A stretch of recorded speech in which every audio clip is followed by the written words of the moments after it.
All right, well, we will get started. Good morning, everyone. Thank you for joining us for the April Brunch and Learn. This morning, we will be getting an update on TFFR coverage information pertinent to school districts by Chad Roberts. Chad Roberts is the Deputy Executive Director and Chief Retirement Officer for the North Dakota Retirement and Investment Office, joining the agency in July of 2022. In his role, Mr. Roberts oversees the operations of the Teachers Fund for Retirement, as well as other agency duties. You may have seen him at convention this last year, or maybe some of his cohorts, so make sure you say hello to him this upcoming year as well. Mr. Roberts has more than 25 years of government experience serving in progressively more complex administrative and leadership roles, most recently as the Deputy County Administrator of Polk County, Wisconsin.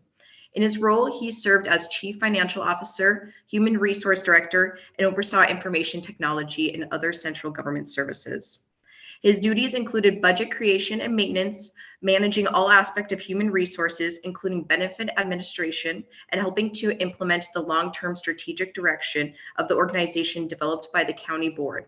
Prior to his tenure as a county executive, Mr. Roberts served as agency head for two different law enforcement agencies, which capped a long and diverse law enforcement career. Mr. Roberts received his bachelor's and master's in accounting from the University of Alabama at Birmingham. In addition, he has completed the accounting from the University of Alabama at Birmingham. In addition, he has completed the Northwestern University School of Police Staff and Command Leadership program, as well as the National Association of Counties Professional Development Academy for county executives. If you have any questions for him during the presentation, you may pose them in the Q&A feature, and I will do my best to moderate them in, or we will get them answered at the end. So without further ado, I will hand it over to you. And just to start off, before we get started, this presentation is going to be totally different than the info mixers that TFFR hosts. I know there's one this afternoon. I hope everybody's going to attend that virtually as well. But those are more technical as far as how do you fill out forms, what are the reporting deadlines, that kind of stuff. That's not what we're covering today. What NDSBA asked me to present to you was what TFFR is, who TFFR is, where we are, where we're going, and then any legislative changes. So I hope you get something out of it. And as Taylor mentioned, if you have any questions along the way, I'll be happy to stop and ask them. We can do them all at the end, but I'm fully open to stopping for questions. So the presentation is going to go over TFFR as an agency, as a fund, our membership and retirement predictions and data. I thought that might be helpful as you're planning your business out. I know it always was for me in HR, knowing when retirements are coming, what segments of the workforces are eligible, that kind of thing. Legislative changes, as we're wrapping up this biennium session, we've had some changes that affect TFFR. And then our pension administration system modernization.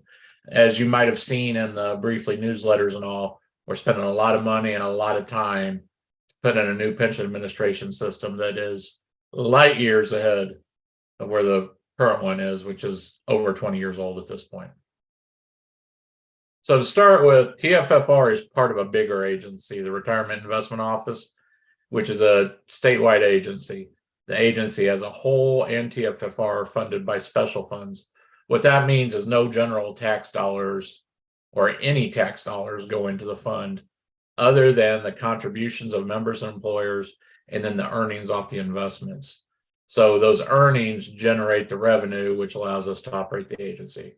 We have an executive director who's appointed by the State Investment Board, and we're governed by two different governing boards, the State Investment Board, chaired by the Lieutenant Governor, and the TFFR Board of Trustees, and the president of the trustee board is Dr. Leck, the Jamestown superintendent. Within the agency, we have 5 different divisions: investments, retirement services, fiscal operations, internal audit, and administrative support. We manage 26 client funds. So those funds range from the TFFR fund, which is about $3 billion, the PERS fund, which is about $3 billion, the insurance funds, which are about $1 billion, the legacy fund, which is the oil reserve, which is about $7.8 billion. So all that money is combined together for us to invest. for a total of about $18 billion that we manage and invest. Within the investment division, we have the chief investment officer, the deputy chief, a chief risk officer, a risk officer, 2 senior investment officers, and 2 investment officers. Presently, the way it works is we monitor money managers, private money managers who invest our money based on how the boards dictate and the way our staff, gives them their marching orders. But we're actually moving some of that internal where Rio staff are actually making the trades, investing the money. And that was approved this biennium. Our budget just passed both chambers, and we're adding 7 new investment positions as a result of that. Our hope is that with those positions and our expectation, we're going to save a lot of money on what we pay external managers, and that stays within the fund, which leads to better performance. So the TFFR group, so their sole job is to administer the TFFR program. Within that group, we have the deputy executive director and chief retirement officer. That's my role. And then I have some other roles within the agency, but it's a dual role. So I oversee the daily operations. Then we have our retirement programs manager, compliance specialist, which right now is Tammy Volker. Used to, we referred to her as our employee benefits or employer benefits specialist, but she's moving to more of a compliance role because we've added a retirement accountant to take on a lot of the reporting that she was doing. You'll still be talking to Tammy. She's just going to be doing a different function internally for us. The retirement specialist and the benefits specialist. So the TFFR staff itself is pretty small. Now we do have fiscal that supports us. We have an administrative assistant or 2 that support us. But the dedicated staff that are just TFFR is pretty small. And when you consider the size and complexity of the program, it's really surprising. But all of us work in government. Everybody knows government operates leanly. So then we have our fiscal operations. Those are our accountants. We have a CFO, an accounting manager, a retirement accountant that does work solely on the TFFR stuff, an investment accountant. And in this budget, we're actually adding a second investment accountant. So here again, you've got a very small internal function doing massive accounting because there's $18 billion in cash flow. That's a lot of reporting and a lot of journal entries. We have our internal audit, which provides audit support for all areas of the agency. They're independent. They report to the audit committee. They report outside the chain of command. Administratively, the executive director and myself, approve time cards and stuff. But as far as our marching orders and who they're accountable to, it's the audit committee. That gives us that independent evaluator to make sure we're doing everything correctly. And then our administrative support that you can't live without. Much like schools can't live without secretaries, school secretaries, we can't live without them. So we have one that supports myself, the executive director and the CIO, one that supports fiscal operations, one that supports TFFR. And then we have a temporary TFFR admin support that's helping with some of the manual processes of this old system while we're developing the new one. And that position will disappear once the new system goes online. And we'll talk about the new system at the end. And then we're getting one new investment administrative assistant to support all those additional FTEs that they were awarded. So now let's talk about the fund.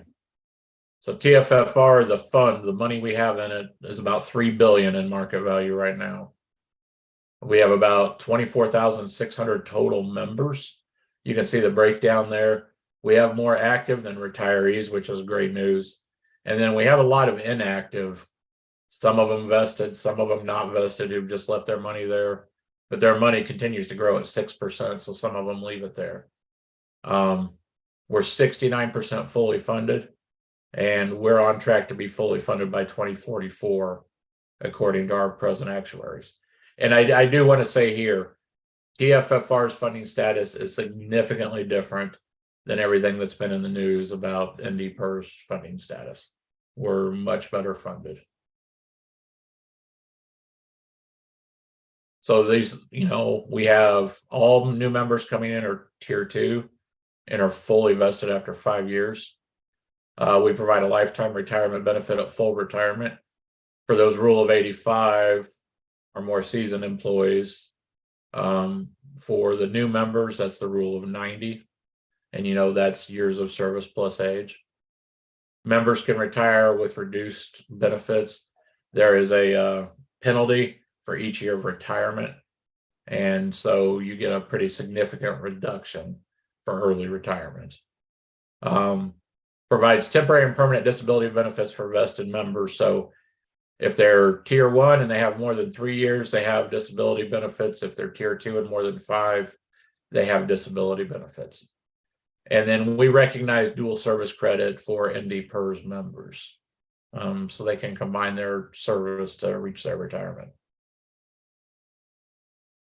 These are our member categories, which I think everybody's familiar with, but these are set by statute. Nothing has changed this year as far as who's included. We still do not include permitted teachers. They don't contribute to TFFR and not part of TFFR. We don't include subs, paras, that kind of stuff.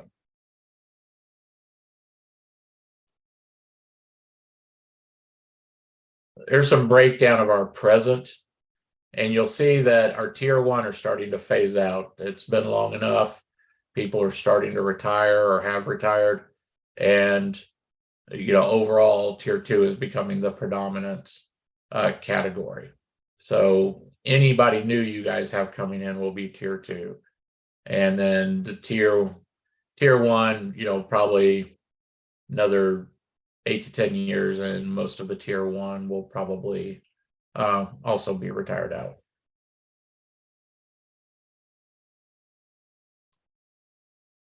Here you can see how the tier enrollment has gone over the years.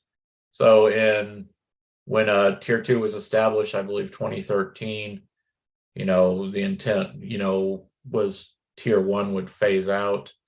Tier 1 themselves are almost totally gone. The non-grandfathered is pretty stable. Not many have retired yet, but they're nearing retirement. And you can see the growth has all been in tier 2. And that tier 2 was designed to make the plan more solvent. I myself retired from Alabama retirement system, and I'm an old tier 1 participant. And Alabama did the same thing in 2013, I believe, where anybody new coming in had a different vesting period, different benefit multiplier, different, age of retirement, that kind of thing. So that's been a common undertaking by pension systems in order to maintain solvency, is to develop these new tiers.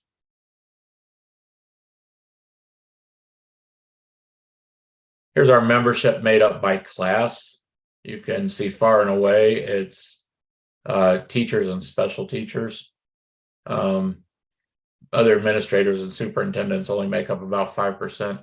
And 15% of our membership are inactive vested. And that number has actually gone up because people have left the teaching profession. They haven't pulled their money out. It's not bad for us. We still have their money to invest, but that money is gaining 6% interest each year that it sits there. So if our investments earn less than that, they're actually costing us, and there's not additional contributions coming in from them or the employer. So it just depends on how the market performs. But right now, that 15% is not hurting the plan because we're still getting a little better than 6%. But if the market would continue to go down, those vested would actually start to cost the plan money, the inactives, because they're gaining that 6% interest.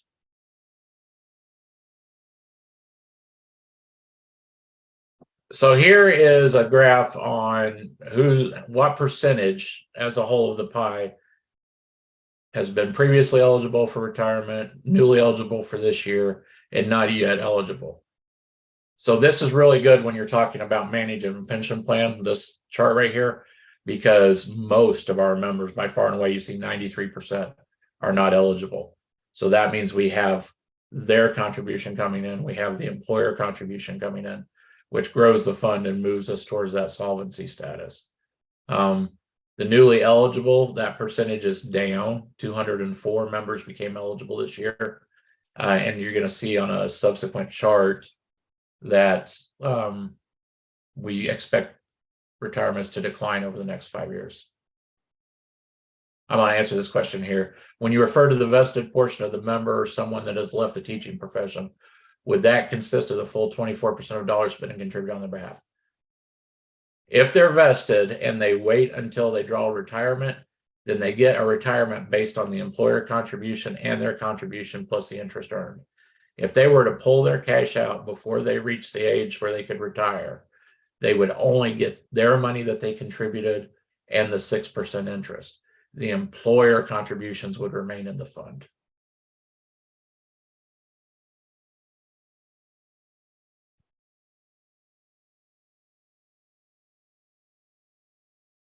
So this is a breakout. And again, I think these charts may be helpful for all of you as you kind of work with your superintendents and administrators on what does our workforce look like over the next 5 years.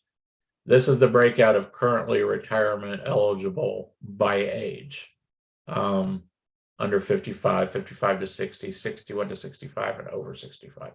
One thing that is surprising to me, not being from North Dakota, it is amazing to me how long North Dakotans live, but we have a lot of members over the age of 65. In fact, we just had a member retire who I believe was 74, which shocked me. The number of years of service was incredible. But hopefully this gives you a little idea of the bands we're looking at as far as retirement eligible.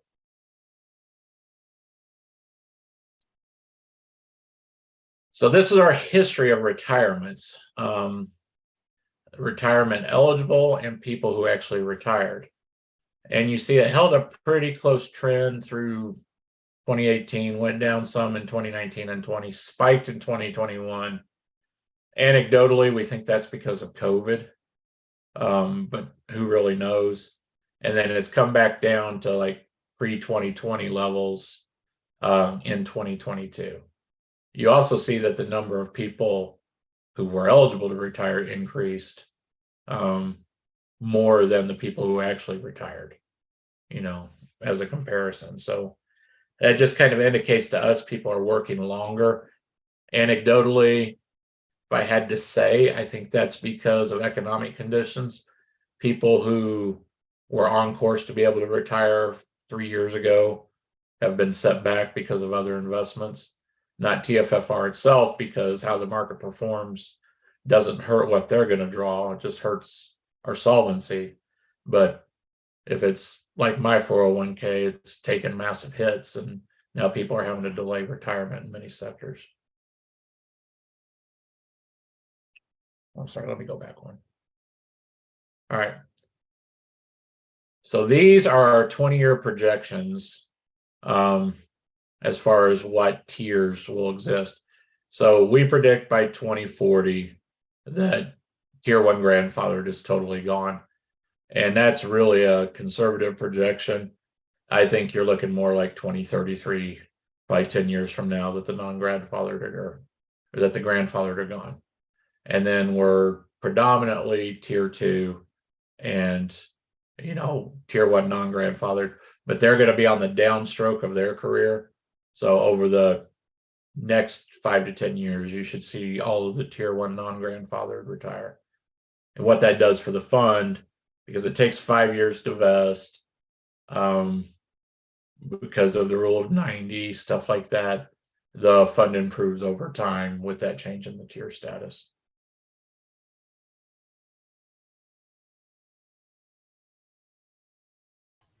So these are retired teachers, and these we do projections on if they went at 30%, 40%, or 50% of all eligible. And what is encouraging to us, because it's better for the fund, is we're predicting that retirements go down significantly all the way, you see here, till about 2031, where they start to equalize again. So there should be a pretty significant drop in retirements over the next 7 to 8 years, which I think is also going to be good for the schools, because with the massive shortage, if you had mass retirements, it would just exacerbate it. Now, these are just projections. These are just using historical trends. Nothing's to say all 100% of the retirement eligible couldn't go next year. We've just never seen that happen. It's always in that 30 to 50% range of eligible retirees that go each year. So we're hopeful for this, for the fund may actually improve our position and get us better funded prior to 2044. And we're also hopeful from a teacher recruitment standpoint, because maybe teachers stay in the classroom a little longer, don't necessarily retire, and it doesn't exacerbate the problem that the schools are facing.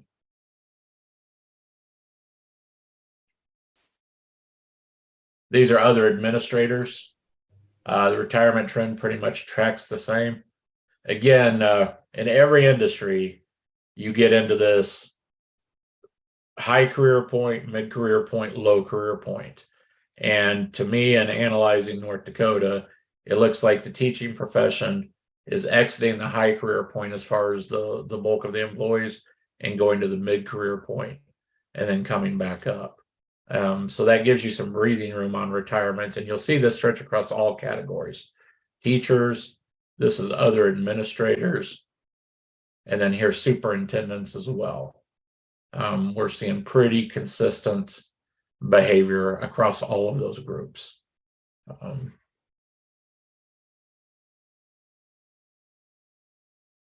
right.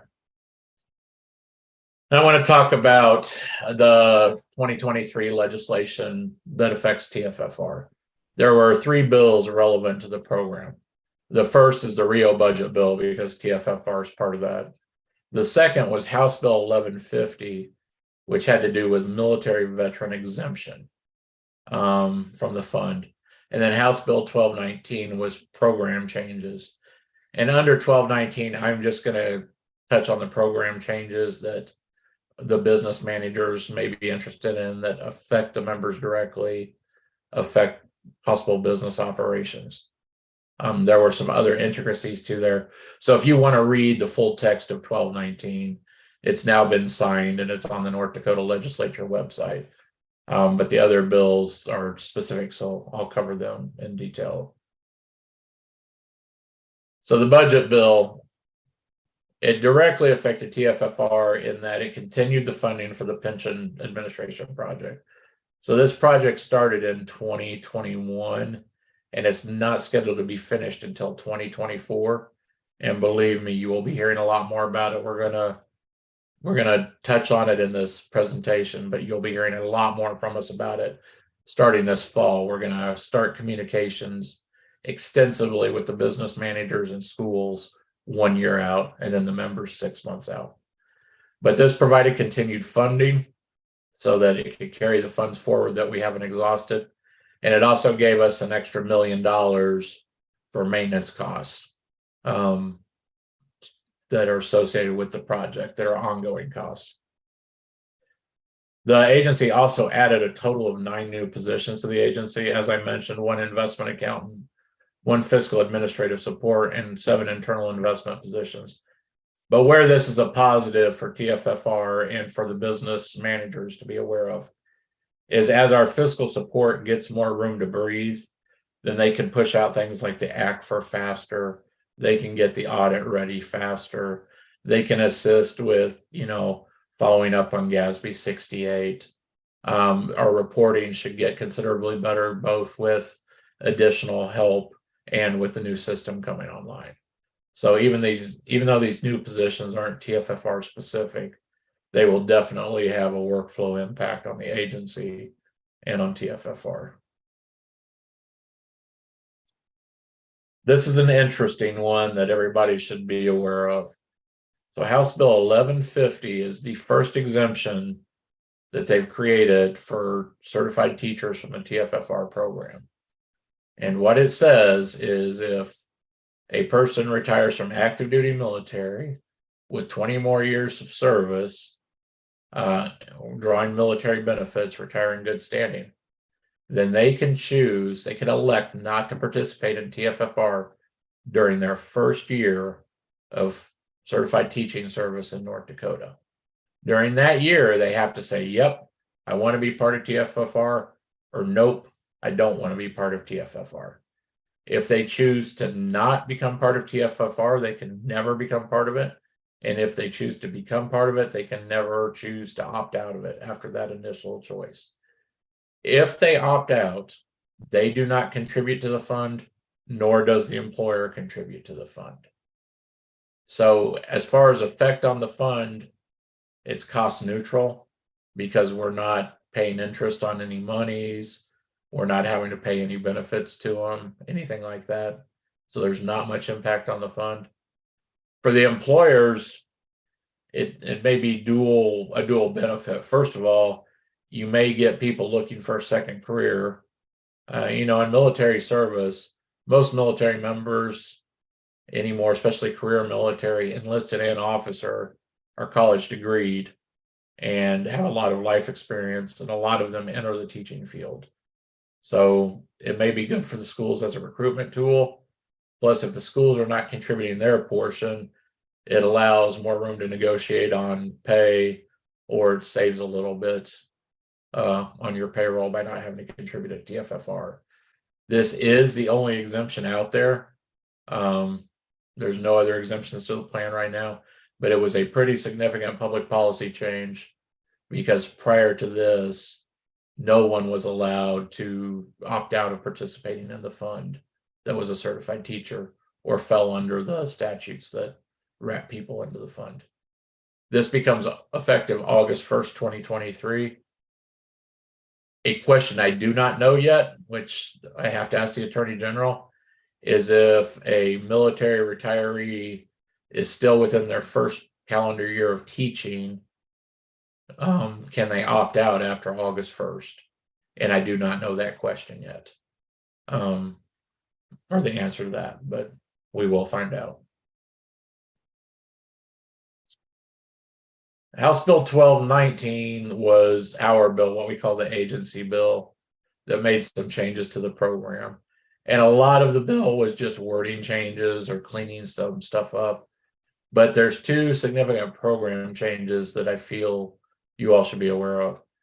The first is, presently, if somebody retires, they can do what's called income leveling, so that their account value, they can level with their Social Security income so that they draw more until they get Social Security. And then when they get Social Security, their TFFR benefit goes down so that they can maintain the same payment over the course of time. So say they retire at 56, but can't draw Social Security until 62.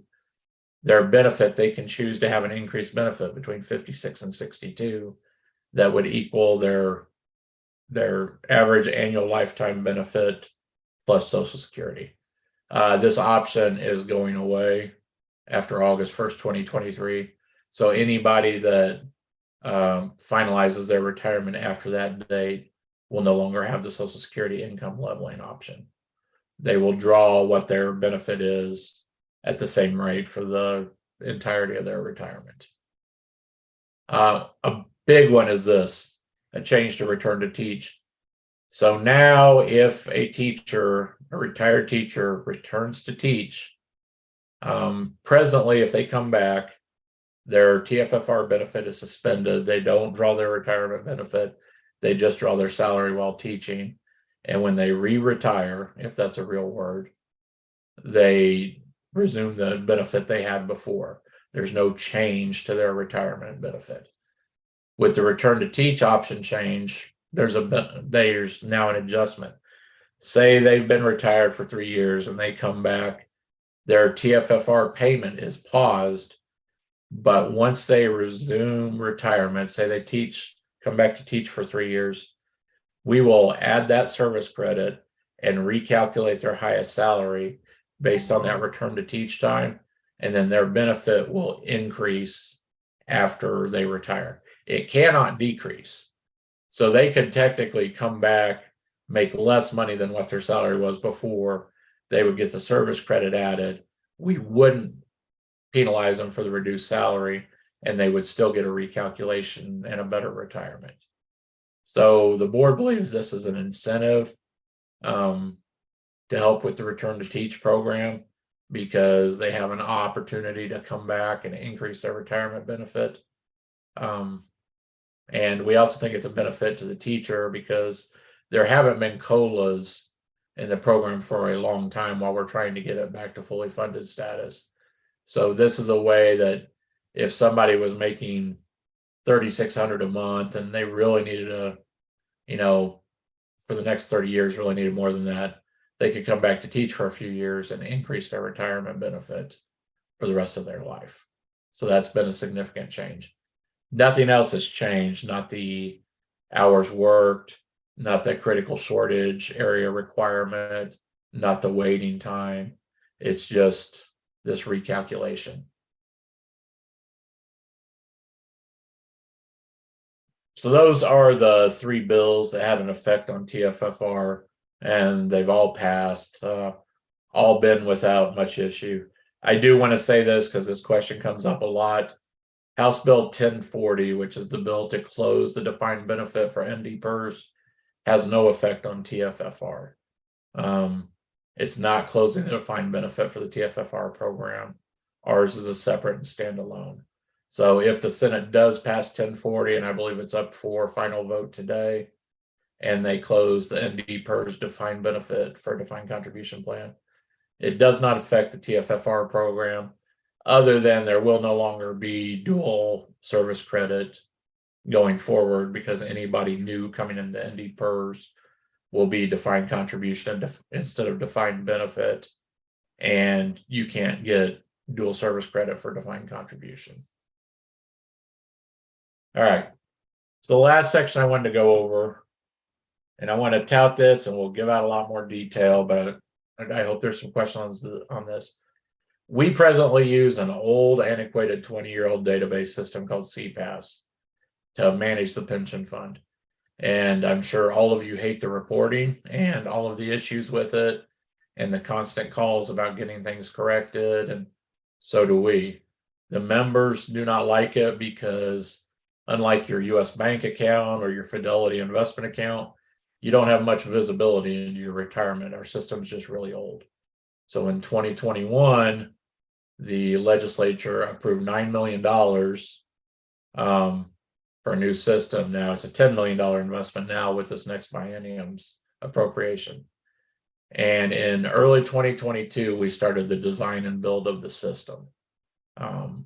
We are in basically the second phase of the build.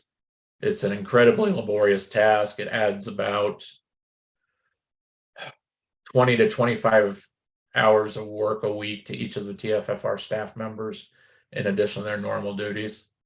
But at the end of this, in fourth quarter 2024, we're going to have a very robust, cloud-based, modernized, easy to access system for both the members and the employers. And it's going to resolve a lot of issues, which we'll go through. But the system moves from server-based to cloud-based. It's much more secure. And when you're talking about $3 billion in assets, security is a plus and a must in today's society. It's improved visibility for the members and employers. It reduces our manual process internally significantly. Right now, everything we do is a manual. Calculations are manual. Processing retirements are manual.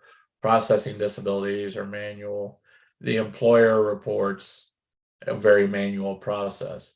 It really slows us down and really takes a lot of personnel time.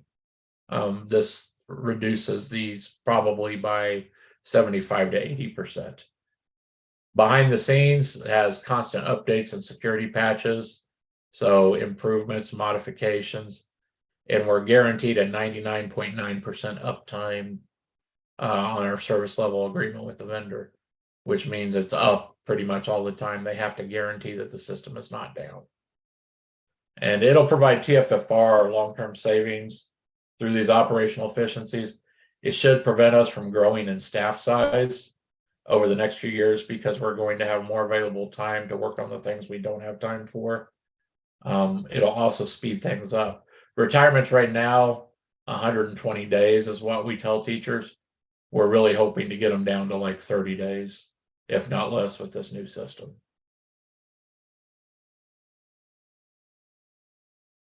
So from the member aspect, just so you understand what'll change for your members, It fully automates the retirement process from beginning to end. They can do everything within the system. All the forms are transmitted electronically. All communications are done via email and text message. Everything is automated, no more paper forms. It fully automates the disability process, which is a big deal because right now we have medical records going from this entity to this entity through our hands.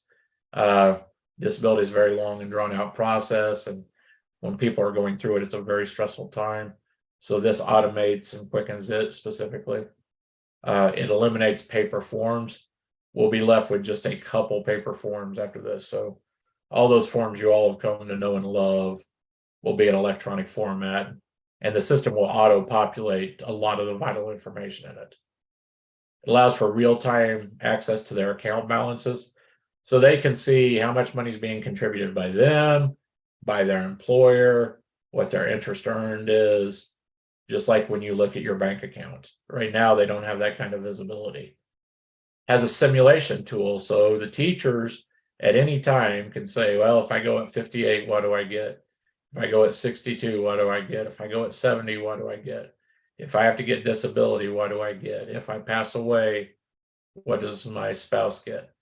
I also think this will be helpful when they're thinking about, should I go or should I not? If you sit and you do a 401k calculator, and this thing will work the same way.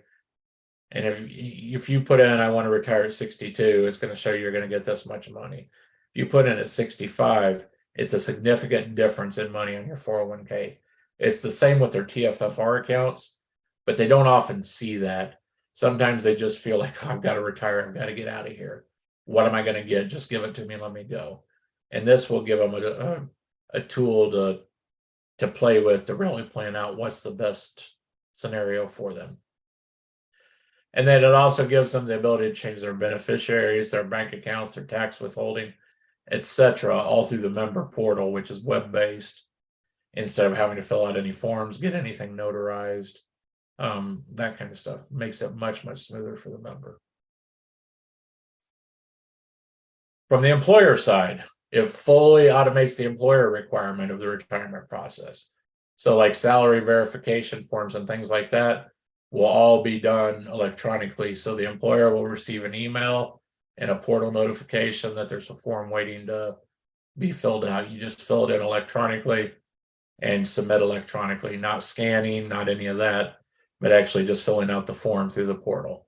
It fully automates the requirements for the disability process the same way. There's not going to be paper forms and signatures and all of that you guys have to fill out. It will all be through the electronic process. It eliminates paper form submission, except for in a couple small scenarios, but overall, you shouldn't see paper form submission anymore. This is a nice one. So right now, if you guys contact us and you need a model estimate because your board is thinking about changing models, it takes us a while to do a model estimate. It's kind of a big undertaking. We're building in a simulation tool for the employers that you can model any model scenario. So if you want to look at going from a model 1 to a model 2, or any of these scenarios, or this much matching, you can do it, and it's going to be an instant return for you so that you can present to your boards or to your superintendents or administrators. You'll no longer have to go through us and wait for a model to be developed. It streamlines the employer and payroll reporting. There is going to be a change here, and we'll start communicating that change and educating on that change and all. But what this system will do is build in a lot of soft and hard errors. So anybody that's familiar, I just filed my taxes last night because I owe money, so I wait till the last minute. And when you file through TurboTax, it checks your taxes and it gives you hard errors, things you have to correct before they can be submitted. And it gives you things you should review before you submit, but won't prevent submission.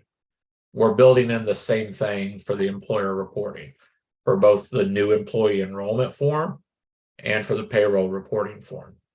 So instead of us calling you after the fact saying, hey, we found this error and this error and this error and this error, and sending 20 emails back and forth, the system will identify the errors.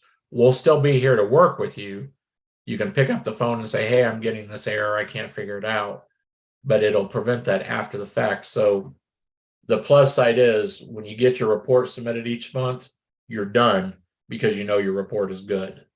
The system's accepted it, it's been validated, you know it's good. You can run historical and budgeting reports if necessary on any activity that your system's had with TFFR.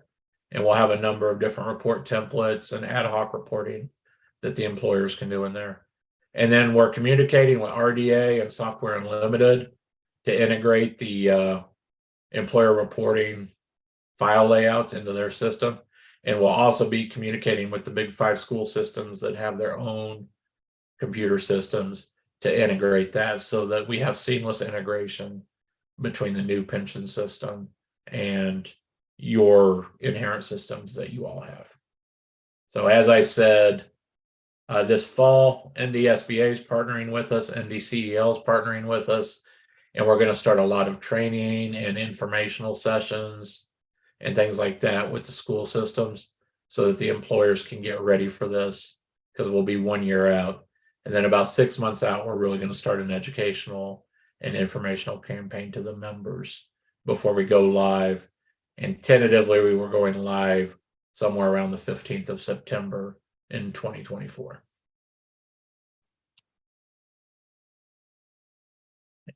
Overall, this gives us improved communications because we can communicate through the portal. It sends automatic email notifications when a form needs to be filled out or if it's accepted or something like that. We have text notification.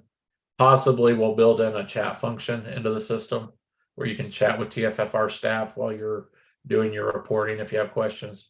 We don't know yet. We'll see towards the end if we're going to be able to build that in. As I mentioned, the reduced reporting errors through validation, and then reduced manual processes for our staff results in us having more time for customer service, for outreach, for serving, answering the hard to answer questions in a more timely fashion. Because that's the thing that always falls by the wayside because we spend so much time on these manual processes. So having said that, I think I'm right on time, Taylor. I've answered the one question in the Q&A. I'm open to any more if there are any. And I hope it's been beneficial for everybody. Yeah, great. Let's see. I think we have a kind of a follow-up question here with that 24%. If the employer contributed the full 24%, would any of the dollars be considered employee contributed? We have heard different answers on this. So yes, it's if you're contributing on behalf of the employee, that is their money. And I'll give you an example. I chose to be in the North Dakota Deferred Compensation Plan or Defined Contribution Plan. So the state, I only put in 3% as a state employee. The state puts in 12.26%. They put in an additional 4% for each employee on top of the employer required contribution. That 4% is instantly mine the minute it goes in my account. The other part of the employer contribution does not become mine until I'm vested. So just like that, when the employer is contributing part or all of the employee share, that part becomes the employee's right away, and the interest earned on that is the property of the employees. Okay. Thank you. All right. Any other questions, anyone? Got some time here. Otherwise, you can definitely send Chad an email after the fact as well. We'll put his information online and get it with the slides here as well. And I guess just in closing, I've been around about 9 months now. I'm always available if you guys have any questions. Tammy's here, of course. Denise Weeks is still there. If you have any questions, we have also added, and I didn't have it on there and I realize it, we've added a communications and outreach director for the agency as a whole, and that is a new position. And we're doing a lot more with our events and with our outreach. And we're kind of redesigning our events and looking at how we've done things in the past and how we should do it in the future. So from the employer perspective, if you guys see things we do, like with these retirement sessions and all, that just don't make sense, or they don't accommodate your employees well, it interrupts operations, or you're not getting what you need, or we're not putting out the information in an effective manner, feel free to reach out and let us know, because we're completely revamping our communications and outreach as an agency now that we have somebody full-time dedicated to it. Great. And we can even get their information up to, would they be the person to contact for that? Absolutely. Yep. All right, great. Well, we can get their information up too for them to contact and, put that side by side with this recording from today. All right. Thank you. Yeah. Any last questions, anyone? All right. Well, hearing none, well, thank you all for joining us this morning, and big thank you, Chad. This has been great information. And like you said, please feel free to contact him for further information. You can all access the contact information on our website, like we said, and then as well as the recording and the presentation on the events page under the Brunch and Learn webinar series tab, just in a few days, if not this afternoon. In a few months, we'll be hearing again from his office, again on the big changes we talked about a little bit. So stay tuned for those. Our next Brunch and Learn is scheduled for May 17th with NDSBA's Executive Director, Alexis Baxley, and all the things to do with the legislative updates. So stay tuned for that. And then you can access more information about our Brunch and Learn webinar series on the website on the events page. Have a great rest of your week, everyone. Thank you so much.